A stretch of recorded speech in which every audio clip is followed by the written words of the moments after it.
Hey guys, here we go into a video on Naoya Inoue versus Inoue Rodriquez. And as you probably already know, Rodriguez got knocked out. But I wanted to touch on some things, and I think it's important that even though I picked against Inoue Rodriquez, that he showed the skills to beat Inoue, and Inoue continues to demonstrate that he's a flawed fighter, you know. But just like we talked about in the fight build-up, his only way of winning was for Rodriguez to sit on the line with him. You know, we know he has power, right? So what did we learn from this fight? Nah, not really anything. You know, we learned more so that Rodriguez didn't take the power seriously than we did learning anything about Inoue. He fought exactly how he always fights. But let's go ahead and get into it.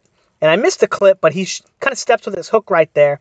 And then the next clip, we have Rodriguez going forward. And right away, the first actual jab that Inoue throws, Rodriguez times over the top and perfectly, right? And that's because Inoue always steps with his punches, as you can see, just like we talked about in the lead-up of the fight. And that gives Inoue a lot of pause. And then we have Rodriguez baiting the jab from Inoue to counter him again, because Inoue is very flawed. Now look at where he's throwing this jab from, and Inoue still has to step with his jab. And look at how he gets caught with this counter right hand. You know, very, very, very flawed. You know, whether he wins or loses, he's flawed, you guys. You can't say that that's not true. You know, just because he hits hard doesn't mean he's a good fighter. You know, he's not a bad fighter. I don't want to say that either. But again, Inoue stepping forward and Rodriguez timing him with the left hook right there as he steps forward with the body shot. And I thought the body shot was going to be a little more effective for Inoue because Rodriguez showed a kind of a propensity to not be able to deal with it super well. But, you know, it didn't even matter because Rodriguez, unfortunately for him, decided that he could take Inoue's power and started staying on the line with him. Now, Inoue does do some crafty stuff here. Instead of fighting off the front foot, like leaning forward and then stepping forward, he fights off the back. Actually, I missed the clip. But he fights off the back foot when he steps all his weight on his back, and then he kind of springs out and catches him a little bit by surprise.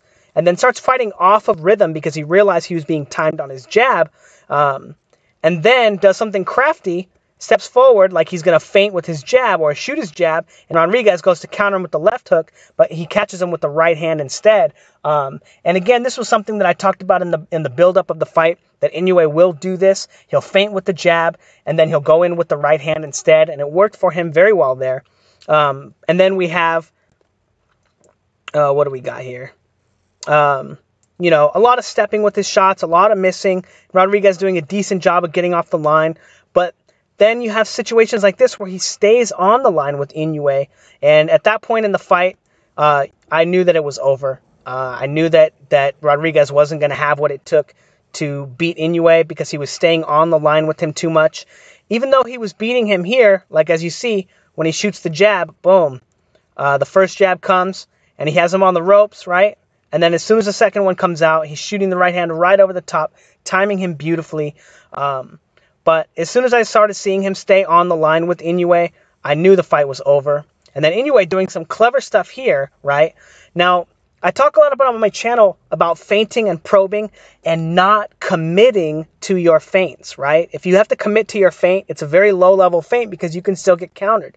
And here he is shooting his feint, baiting the right hand from Inoue Rodriquez because he knows he's getting timed, and then going in with the counters of his own. You know, so showing that he's paying attention, that he's thinking, but he hasn't picked up the high-level feints yet. And there's not anything that you can really say about that because it's a fact, you know. But, again, doing a good job right there, baiting the counters from Rodriguez because Rodriguez shooting the jab, he goes to counter with his own jab here, jab. And then he goes to counter his own jab, and he knows that the counter is coming from over the top, and he's able to come back with his own right hand.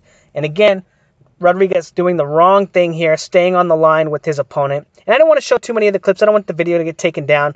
But as you saw in the second round, right at the beginning of the round, whoops, don't need to show that again. Right at the beginning of the round, you know, you have Rodriguez just standing in front of Inoue. They're so close, and there's no boxing here, right? This is all danger for both fighters, but if you're the bigger puncher, the odds are going to be in your favor, and Inoue demonstrates that right here with the beautiful left hook. Like, nobody's saying this kid can't punch, man. He hits like a truck, and you can tell by when he gets up and he goes 1-2, and then the right hand to the body just cracks him. You know, just a great puncher for sure. But just so you guys know, I'm probably always going to pick against Inoue until he shows that he gets a little better, because I think his IQ is a little rudimentary, you know, and he has to step that up before I'm going to start picking him to win fights or be excited to see him fight. You know, to be honest, I was excited to see what Rodriguez would bring, and it looked like a whole lot of nothing. But anyway, don't forget to like, comment, and subscribe, and move off the line. And yeah, thanks, guys.